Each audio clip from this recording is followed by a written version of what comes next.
तो साथियों, much anticipated from geopolitics angle, Donald Trump की शपथ ग्रहण समारोह का वक्त आ गया है। 47th प्रेसिडेंशियल ओथ होने वाली है। पूरी दुनिया की नजर इस ओथ की तरफ है। और मैंने जो इसरो को लेके 70-80 करोड़ लोगों को, वतन परस्तों को बधाई दी थी इसरो की कामयाबी के लिए, तो कुछ लोगों ने मुझ पर दबाव डाला। उन्होंने कहा, रिजवान भाई ये बात गलत है। तो ठीक है भाई, कभी कभी अपनी गलती भी मान लेनी चाहिए। थोड़ा बढ़ाकर मैं 90 करोड़ वतन परस्त कर देता हूं, इसके ऊपर 1% भी नहीं जाऊंगा, क्योंकि मैं उन्हीं लोगों की बात कर रहा हूं कुछ सोच के 90 करोड़ का मैंने आंकड़ा दिया था, जो इस बात पे ही खुश हो रहे थे। यार ये खामखा खुश होते रहते हैं कि नरेंद्र मोदी को इनवाइट नहीं किया गया, वो इसी में खुश हो रहे थे। तो इसी शपथ को लेके नरेंद्र मोदी को इनवाइट नहीं किया गया, क्यों नहीं किया गया, इसके एनालिसिस को लेकर अभी हाल के 2 हफ्ते में यूएसए और इंडिया को लेके कुछ समीकरण बदल रहे हैं, उस चीज को लेकर आज हम लोग इस वीडियो में चर्चा करेंगे।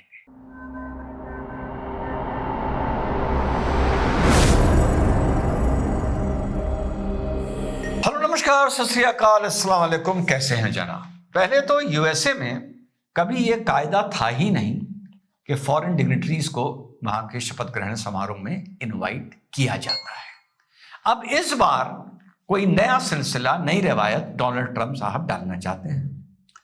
जापान के भी फॉरेन मिनिस्टर जा रहे हैं, ऑस्ट्रेलिया के भी फॉरेन मिनिस्टर जा रहे हैं, इंडिया के भी फॉरेन मिनिस्टर जा रहे हैं, और कुछ स्टेट ऑफ हेड्स को भी डोनाल्ड ट्रंप ने इनवाइट किया है।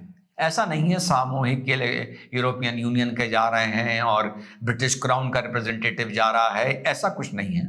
यूके प्रीमियर नहीं जा रहे हैं, फ्रेंच मैक्रोन नहीं जा रहे हैं, स्टैमर नहीं जा रहा है, हंगरी में इनके एक फ्रेंड हैं विक्टर ओरबैन, उनको इनवाइट किया गया है, इटालियन पीएम मेलोनी को इनवाइट किया गया है, और इसी तरह से हंगरी के हेड ऑफ स्टेट को इनवाइट किया गया है। तो इट इज मोर और लेस लाइक अर्जेंटीना का किया गया है। सो जियोपॉलिटिकली देखें तो दीज नेशंस जिनका मैंने इनको इनवाइट किया गया, they are not so important, except of course China.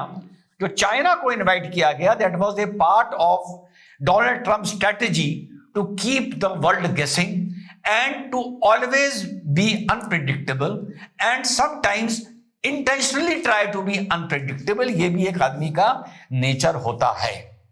तो उसमें इस सिलसिले में कोई ऐसा नहीं है कि दुनिया के सारे स्टेट ऑफ हेड्स को, हेड ऑफ स्टेट्स को इनवाइट किया गया है और मोदी जी को इनवाइट नहीं किया गया। तो ये मैं आप लोगों को बता दूं, जो लोग खुश हो रहे थे, तथाकथित जो मौके पे तिरंगा उठा लेते हैं और दूसरे हाथ में उस टाइम कुछ और चीज होती है, अब मैं क्या बोलूं क्योंकि वीडियो का सब्जेक्ट कुछ और है, जो खुश हो रहे थे। लेकिन कुछ डेवलपमेंट बता दूं जो यूएसए के साथ पिछले 10 दिन में हुए हैं। एक स्टाकर डिफेंस व्हीकल आती है, वो अमेरिका में प्रोड्यूस होती है, मैन्युफैक्चर होती है। India has become the first nation globally जिस कॉम्बैट व्हीकल का लाइसेंस पिछले 14 दिन में भारत को मिला है। नाउ ये डिसीजन प्योरली बाइडेन गवर्नमेंट का है जाते जाते, या ट्रम्प का भी इसमें एक रोल है, ये वक्त बताएगा। लेकिन ये डेवलपमेंट है, पहला डेवलपमेंट है। दूसरा डेवलपमेंट ये है कि यूएसए के जो इंडिया के वो हैं, मिस्टर एरिक ग्रेस एम्बेसडर, उन्होंने एक बड़ा अजीब बयान दिया है। उन्होंने कहा है कि हम और यूएसए ये मानते हैं कि भारत की संस्कृति को बहुत नुकसान पहुंचाया गया है। ये बड़ा अनयूजुअल बयान है जो यूएसए के एम्बेसडर की तरफ से आया है। और तीसरा डेवलपमेंट ये हुआ है कि कोल्ड वॉर के टाइम से कुछ हमारे न्यूक्लियर जो इंस्टॉलेशंस थे एटॉमिक, उन पर सैंक्शंस लगे हुए थे, जिसमें इंडिया रेयर अर्थ एक कंपनी थी, एक Indira Gandhi atomic research centre था और एक भाभा एटॉमिक रिसर्च सेंटर था। इसका भी पिछले 14 दिन में जो सैंक्शंस थे ये हटा दिए गए हैं, जिसके हटने से एटॉमिक एक्सचेंज ऑफ टेक्नोलॉजी बड़ी इजी हो जाएगी, या इंपोर्ट ऑफ टेक्नोलॉजी बड़ी इजी हो जाएगी। अब ये तीनों डिसीजंस जो हुए हैं, इसमें ट्रम्प की कितनी छाप है, या ये प्योर बाइडेन के डिसीजन है, this I am not sure. इतना मेरा स्ट्रॉन्ग रिसर्च या इतनी मेरी स्ट्रॉन्ग रिपोर्टिंग नहीं हो पाती जियोपॉलिटिक्स को लेकर। ठीक, अब क्यों नहीं बुलाया गया? 2-3 रीजन हैं, और ये रीजन एक बड़े मुल्कों के साथ जो अमेरिका है, अगर आप देखें चाइना के अलावा कोई अर्जेंटीना से आ रहा है, कोई हंगरी से आ रहा है, कोई इटली से आ रहा है, तो चाइना इज एन एक्सेप्शन। मैं मानता हूं it is an exception, an unpredictable exception, जो मैं भी ये मान के नहीं चल रहा था क्योंकि मैं ट्रंप की प्रेसिडेंसीशिप को फॉलो कर रहा हूं। हाँ, एक चीज और बता दूं, जो यूके रिफॉर्म पार्टी का लीडर है फराज, उसको इनवाइट किया गया है और यूके के प्रीमियर स्टेमर को नहीं किया गया है। मेरे कुछ पुराने वीडियोस से आपको स्टेमर भी याद आ रहा होगा, स्पेशली फराज याद आ रहा होगा। जो फराज है इस रिफॉर्म पार्टी का, ये निगिल फराज, ये कोर राइट विंग है, एक्सट्रीम राइट विंग है। ये कह दें कि ये इमिग्रेंट्स को, मुस्लिम इमिग्रेंट्स को यूके में एक न्यूसेंस मानता है, एक बीमारी मानता है, एक मुसीबत मानता है, और बहुत खुल के बोलता है, बहुत खुल के बोलता है। उसको इनवाइट किया गया है। जर्मनी की ऑल्टरनेटिव पार्टी ऑफ जर्मनी, जो एक्सट्रीम राइट विंग है और फिलहाल ऑपोजिशन में है, उसके लीडर्स को इनवाइट किया गया है। मिस्टर एरिक, जो फ्रांस के एक्सट्रीम राइट विंग हैं, एक होता है राइट विंग, एक होता है एक्सट्रीम राइट विंग, उसको इनवाइट किया गया है। तो ये एक बहुत बड़ा डेवलपमेंट है कि जो लोग पावर में नहीं है उनको एज अ फ्रेंड इनवाइट किया गया है। मैं सोच रहा था स्पेन का भी जो लीडर है उसको इनवाइट किया जाएगा, पर हाँ, उसको इनवाइट नहीं किया गया है। तो भारत को क्यों नहीं इनवाइट किया गया? दिल्ली मतलब प्राइम मिनिस्टर को, मोदी जी को जब सुनते हैं भाई फ्रेंड हैं, ये हैं, वो हैं, ट्रंप ने भी माय फ्रेंड मोदी बोला है, मोदी जी ने भी माय फ्रेंड डोनाल्ड ट्रंप बोला है, तो फ्रेंडशिप सब अपनी जगह है। लेकिन ये जो इतने पावरफुल नेशंस, या वो नेशंस जो आने वाले 10 साल में एक असर रखेंगे, वो नेशन जो big big politics like Russia, India, China, USA, इसको कंट्रोल करते हैं या इस पे असर डालते हैं, वहां पर इन लोगों की जो नीतियां होती हैं वो माय फ्रेंड से ऊपर ज्यादा उठ के होती है। ट्रंप ने जीतते ही क्या धमकाया था? ब्रिक्स को धमकाया था, याद करिए। और ब्रिक्स का जब मैंने याद करिए वीडियो बनाया था, अगर आप लोग कुछ याद आ जाए, मैंने कहा था कि भारत को तय करना पड़ेगा कि किधर से बैटिंग करनी है। और ब्रिक्स ने जो डी डॉलराइजेशन की बात करी, जो अपनी करेंसी की बात करी, ट्रंप और इंडिया का भी उसमें योगदान था, कंट्रीब्यूशन तो था ही भाई, इंटेलेक्चुअल कंट्रीब्यूशन। और ट्रंप ने कहा था मैं 100% टैरिफ लगा दूंगा, जो तुम लोग डी डॉलराइजेशन की बात कर रहे हो, तुम सोचना भी मत। तो वो एक बहुत ही सेंसिटिव मुद्दा है और इंडिया ने उसमें स्पष्टीकरण भी देना पड़ा कि अभी किसी कॉमन करेंसी की कोई बात नहीं हो रही है। तो वो एक मुद्दा है। और माय फ्रेंड मोदी या माय फ्रेंड डोनाल्ड, और कितनी खूबसूरत बात कही रॉबर्ट ओब्रायन ने, ब्राइन ने, जो नेशनल सिक्योरिटी एडवाइजर रहे हैं ट्रंप के। ये उनकी बात है कि डोनाल्ड ट्रंप नरेंद्र मोदी में अपनी छाया देखता है। ये मेरी बात नहीं है। ही सीज, जैसा वो अमेरिका के लिए सोचता है, अमेरिका फर्स्ट, ये उनके शब्द हैं, वैसा ही वो मोदी जी को मान के चलता है कि Modi thinks that India first, India first. तो ये जो एक रीजन है ब्रिक्स का लेकर, इंडिया को सोच रहा था इस चीज को इंडिया को सॉर्ट आउट करना पड़ेगा। फिर से दूसरी बार बोल दूं, आपके भाई ने ये चीज उस टाइम बोली थी, अगर आप लोग याद करें, कि इंडिया को सॉर्ट आउट करना पड़ेगा कि किधर से, किस हाथ से बैटिंग करनी है, ब्रिक्स से बैटिंग करनी है या वेस्टर्न वर्ल्ड के साथ बैटिंग करनी है, क्योंकि ब्रिक्स में अधिकतर जो पावरफुल लोग हैं वो एंटी वेस्टर्न वर्ल्ड है। ठीक, तो ये एक मुद्दा है। और वो नहीं चाहता कि, वो ये चाहता है कि इनवाइट के साथ साथ या किसी दोस्ती के साथ साथ पहले ये चीज सॉर्ट आउट हो। और ये ट्रंप को इस बात का अधिकार है, अधिकार है। हम ये क्यों मान लें कि भैया इंडिया फर्स्ट और अमेरिका नॉट फर्स्ट? अगर हम कहते हैं इंडिया फर्स्ट तो हमको कहना पड़ेगा यस अमेरिका ऑल्सो फर्स्ट। आओ दोनों पिंग लड़ा के देख लेते हैं अपने अपने कि हाँ, हमारी कंट्री का सबसे ज्यादा फायदा कहां होगा, बीच में आके किसी कॉमन रास्ते में सेटल कर लेंगे। तो इसमें कोई प्रॉब्लम नहीं है, इसमें दो खोड़ी के लोगों खुश होने वाली कोई बात नहीं है। इंडिया के इश्यूज हैं यूएसए के साथ, और पिछले 4 साल में बड़े स्ट्रांग इश्यूज हुए हैं। ठीक, पहली चीज। दूसरी चीज, जब बीच में मोदी जी का यूएसए विजिट हुआ था तो मोदी जी ने ट्रंप से मुलाकात नहीं की थी। ईगोइस्टिक आदमी तो भैया वो भी है, एटीट्यूड तो उसमें भी बम्पर है। ठीक, ये एक फैक्टर हो सकता है। फिर उसके बाद दूसरा फैक्टर, पन्नून का फैक्टर। जो इंडियन एम्बेसडर हैं, वो एरिक ग्रे जिनका मैं बता रहा हूं, उन्होंने कहा है कि जो इंडिया में इंक्वायरी चल रही है पन्नून को लेकर कि किसको सुपारी दी गई, कौन हिटमैन थे, क्या था, उसमें प्रोग्रेस तो है लेकिन ये क्लोज चैप्टर नहीं है। और ट्रंप ये चीज अलाउ नहीं करेगा, ट्रंप ये चीज अलाउ नहीं करेगा जो एक लेवल तक बाइडेन शायद कर देता, पर किसी मामलों में हमें ट्रंप का आना अपने लिए बेनिफिशियल लगता है। अरे किन किन को बुला रहा है, फराज को बुला रहा है, ऑल्टरनेटिव पार्टी को बुला रहा है। ट्रंप तो एक्सट्रीम राइट विंग का है। मुझे तो लग रहा है कि क्योंकि नेतन्याहू भी एक्सट्रीम राइट विंग के नहीं माने जाते हैं, और जो मैंने कल लीडर्स का नाम मिस कर रहा हूं जिनका जिक्र किया था, जो कह रहे हैं कि अगर सीज फायर हुआ तो हम विड्रॉ कर जाएंगे, शायद वो अप्रूवल हो गया है एज ऑफ नाउ, तो वो इजराइल में भी एक राइट विंग और एक एक्सट्रीम राइट विंग है, और एक्सट्रीम राइट विंग अभी पूरी तरह पावर में नहीं है। तो हो सकता है ट्रंप नेतन्याहू को किनारे कर दे और एक्सट्रीम राइट को ले आए, क्योंकि इनवाइट की लिस्ट देख के तो ऐसे लग रहा है कि ट्रंप का काम अब राइट विंग से नहीं चल रहा है, ट्रंप को तो एक्सट्रीम राइट विंग चाहिए।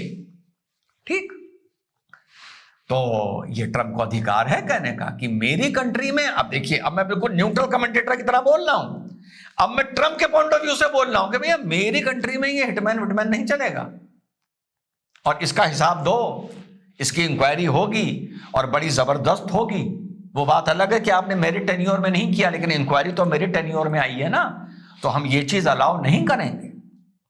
तो जब एक आदमी का एक कैरेक्टर होता है, वो आपको मौके पर लाभ देता है, तो उस आदमी का कैरेक्टर एक ये भी होता है जो मौके पर आपको नुकसान दे सकता है, और ये हर उस इंसान पे चीज अप्लाई करती है जिसमें हनक होती है और एटीट्यूड होता है, भले वो डोनाल्ड ट्रंप हो, भले वो नरेंद्र मोदी हो, भले वो योगी जी हो, और भले बहुत छोटा आदमी डॉक्टर सईद रिजवान अहमद हो। हाँ, इतनी हनक और इतना एटीट्यूड तो हम में है कि अगर हमारा अच्छा पार्ट भी है तो हमारा बुरा पार्ट भी बहुत है, और बहुत बुरा है और अच्छे से भी ज्यादा बुरा है। तो अच्छाई के साथ आपको अपने दोस्त का ये चीज भी लेकर चलनी चाहिए। और एक ऐसे भी हालात पैदा हो सकते हैं कि इंडिया को ये चीज अब रिस्पेक्ट करनी पड़े, इंडिया कानून के मैटर को, जो भी जितना भी अंदर अंदर है, मुझे ज्यादा नहीं पता है, बहुत से लोग ब्रॉडकास्टर्स हैं, यूट्यूबर्स हैं, उनको बहुत ज्यादा पता है, डोभाल के दिमाग में क्या है ये भी पता है, मुझे नहीं पता है। तो भाई इसको भी सॉर्ट आउट करना पड़ेगा, आपको बिल्कुल करना पड़ेगा। तो आपको ब्रिक्स का देखना पड़ेगा, आपको डीडॉलराइजेशन का देखना पड़ेगा, आपको रशिया के साथ आपके क्या रिलेशंस हैं ये आपको देखना पड़ेगा, क्योंकि Trump is a person with extreme attitude. लेकिन कहीं कहीं उनका एटीट्यूड हल्का होता भी नजर आया है, चाइना के साथ हल्का होता नजर आया है, कोविड पीरियड में हल्का होता नजर आया है। इस बंदे ने बोला था हम चाइना को बर्बाद कर देंगे, ये कर देंगे, वो कर देंगे, वो ट्रेड वॉर चली थी भयंकर, बाहर उनकी शिप्स खड़ी हुई हैं, कार्गो शिप्स, और अंदर अलाउ नहीं किया जा रहा है, आप सबको याद होगा। लेकिन नॉर्थ कोरिया के साथ भी एटीट्यूड हल्का होता नजर आया है, कहा था हम नॉर्थ कोरिया को बर्बाद कर देंगे। तो ये पूरा आप एसेस करिए डोनाल्ड ट्रंप को एज अ लीडर, कहीं कहीं वो बड़ा एरोगेंट होगा, बड़ा आप उसको स्टबन पाएंगे और स्ट्रांग पाएंगे, कहीं कहीं एकदम से उसको मुरझाता या पिघलता हुआ पाएंगे। और इंडिया को इस चीज में as a economic power, as a military power, as a space power, technology power, जितना भी इंडिया डेवलप करने का कर रहा है, कोशिश कर रहा है, तो इंडिया एक लेवल पर आ रहा है जहां पर ट्रंप कोई इंडिया अर्जेंटीना और हंगरी और इटली के लेवल पर थोड़ी है भैया इंटरनेशनली आज की तारीख में। तो इंडिया से उसकी डीलिंग अलग होगी, बिजनेस डीलिंग होगी, लॉजिस्टिक डीलिंग होगी, जियोपॉलिटिक्स की डीलिंग होगी, दोस्ती की डीलिंग नहीं होगी। हाँ, दोस्ती की डीलिंग थोड़ा चार चांद लगा सकती है इस डीलिंग में, वो वक्त बताएगा। तो I am happy as a commentator, Trump अगर सोचता है इंडिया फर्स्ट, अमेरिका फर्स्ट, और वो इंडिया को लेके किसी मामलों में बड़ा स्ट्रिक्ट या स्टबन हो जाता है और अपनी पोजीशनिंग कर लेता है, तो रिजवान अहमद उसके एटीट्यूड को रिस्पेक्ट करेगा, क्योंकि रिजवान अहमद इधर नरेंद्र मोदी जी के भी एटीट्यूड को रिस्पेक्ट करता है अगर ये कभी कभी स्टबन हो जाते हैं। और यही स्टेट्समैनशिप है और यही जियोपॉलिटिक्स है, और एंड में उभर कर देखते हैं कि कौन निखर के आता है और एंड में क्या सोल्यूशन आता है। तो दो कौड़ी के लोग इतनी छोटी छोटी बातों पर खुश ना किया हुआ करो, और यकीन करो अगर नरेंद्र मोदी जी को इनवाइट किया होता तो मैं इस इनविटेशन पर खुश होकर वीडियो ना बनाता कि नरेंद्र मोदी जी ने झंडा गाड़ दिया। मैं ये काम ना करता, मैं ऐसे कूद के वीडियो नहीं बनाता हूं कि भैया इस मौके पर ट्रेंडिंग चीज पर वीडियो बना दो, ठीक, मैं बिल्कुल ना बनाता। तो मेरे लिए चीज बिल्कुल इंपॉर्टेंट नहीं है।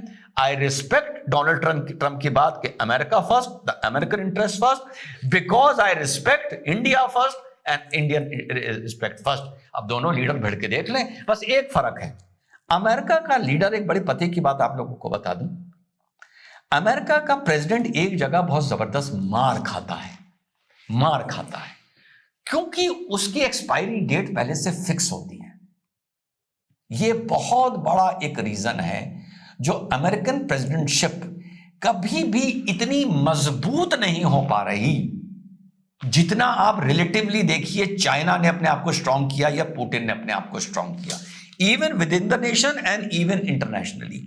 क्योंकि इंटरनेशनली एक आदमी को लगता है यार 4 साल के लिए तो हो, तुम्हारी शेल्फ लाइफ तो 4 साल की है, चलो 4 साल हम थोड़ा चुप बैठ लेंगे, 4 साल थोड़ा नुकसान बिठा लेंगे, 4 साल तुम्हारी पॉलिसी से हमारा थोड़ा नुकसान हो जाएगा, 4 साल बाद तो तुम्हें जाना पड़ेगा ना। फिर कोई नया आदमी आएगा, वो भी अमेरिका फर्स्ट सोचेगा, लेकिन कुछ तो डायनेमिक्स बदलेंगी ना रिश्ते की।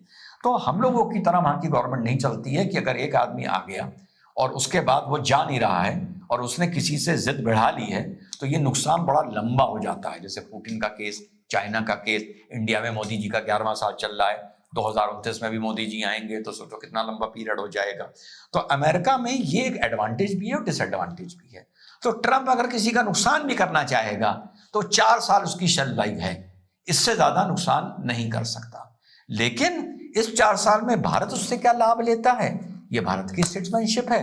आगे आगे मजा आएगा जब मोदी और ट्रंप की रिलेशनशिप होगी। हाँ, वो भी 2 कौड़ी के गधे लोग हैं, गधे जो इस बात पे खुश हो रहे हैं कि मोदी को इनवाइट नहीं करा, और वो भी टेक्निकली गलत हैं जो इस बात पे खुश हो रहे हैं अरे ट्रंप आ गया, ट्रंप आ गया, ट्रंप आ गया। कैसे ये पत्ते खेले जाएंगे, कैसे ये चीज अनरोल एंड अनफोल्ड करेगी, ये वक्त बताएगा। कोई भी जियोपॉलिटिक्स में ऐसा सूरमा नहीं पैदा हुआ जो ये बता दे कि आने वाले 4 साल ट्रंप और मोदी और इंडिया और यूएसए का रिश्ता कैसा रहेगा। जय हिंद, वंदे मातरम, खुदा हाफिज।